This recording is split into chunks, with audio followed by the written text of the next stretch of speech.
La polygraphie ventilatoire est l'enregistrement simultané de plusieurs paramètres respiratoires permettant de caractériser la respiration au cours des différents stades du sommeil. Elle comprend au moins 5 signaux, dont le débit aérien nasobuccal, les mouvements respiratoires thoraco-abdominaux, l'oxymétrie, la fréquence cardiaque ou le CG et la position corporelle. L'idéal est de l'intégrer dans l'enregistrement permettant d'analyser les stades du sommeil, mais une analyse isolée des variables respiratoires peut permettre de faire le diagnostic de syndrome d'apnée du sommeil. Son interprétation est beaucoup plus délicate lorsqu'elle est négative.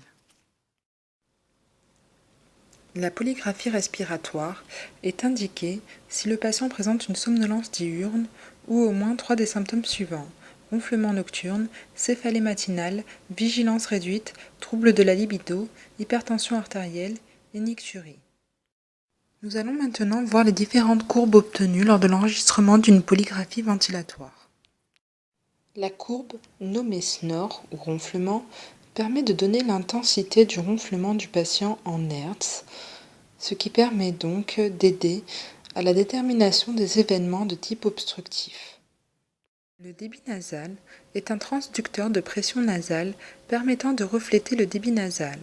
Il est validé pour être utilisé à la place de la méthode de référence qui est le pneumotachographe pour détecter les événements.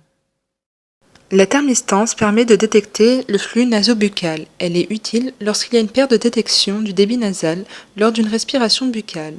Elle doit être associée à un enregistrement du débit nasal car elle détecte mal les hypopnées.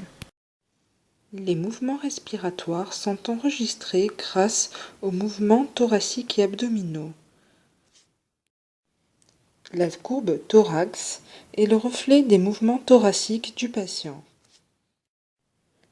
La courbe abdomen est le reflet des mouvements abdominaux du patient lors de la respiration. Normalement, les deux courbes sont en phase, c'est-à-dire qu'en inspiration et en expiration, les deux courbes sont synchrones. De plus, il y a une inflexion positive des deux courbes en inspiration et une inflexion négative en expiration. La courbe SpO2 mesure grâce à un saturomètre de pouls la saturation en oxygène du patient sur la nuit. Elle permet d'aider à déterminer des événements. La position du patient peut également être enregistrée par le polygraphe. Ceci permet de caractériser les apnées positionnelles.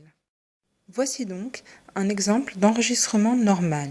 Il n'y a pas de ronflement, le débit nasal est normal, l'intermittence est normale, il n'y a pas de déphasage au niveau thoracique et abdominal et les mouvements respiratoires sont normaux. Il n'y a pas non plus de désaturation. L'affichage est ici de 3 minutes d'enregistrement par page. Il peut être modifié. Sur cette page d'enregistrement, la polygraphie est normale, mais on observe une modification des courbes qui correspondent à un mouvement du patient. Ceci est normal.